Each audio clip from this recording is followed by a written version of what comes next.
ఎందుకు దేవుడు ఆలస్యం చేస్తున్నాడు? ప్రార్థన చేశాను, ఉపవాసం ఉన్నాను, ఏడ్చాను, నా కన్నీళ్ళు దేవుడు చూడలేదా?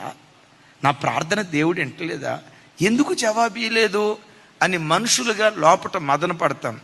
దేవుడు ఎప్పుడు ఆలస్యంగా స్పందించేవాడు కాదు, తొందరపడి స్పందించేవాడు కాదు.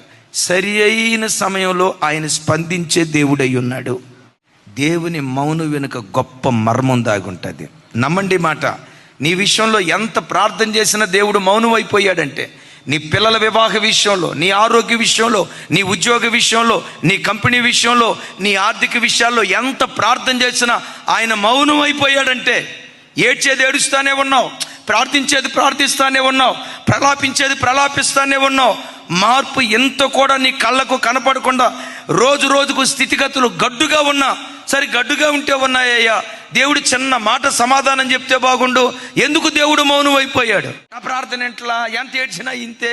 కాబట్టి ప్రార్థన లేదు, గీర్థం లేదు, దేవుడు లేడు, గీవుడు లేడు, చర్చి లేదు, గిచ్చి లేదు. ఇలాంటి దరిద్రపు మాటలు మన నోట రావద్దు. ఆయన మౌనం వెనుక మర్మం దాగి ఉంటుంది. రైట్ టైంలో స్పందిస్తాడు ఆయన.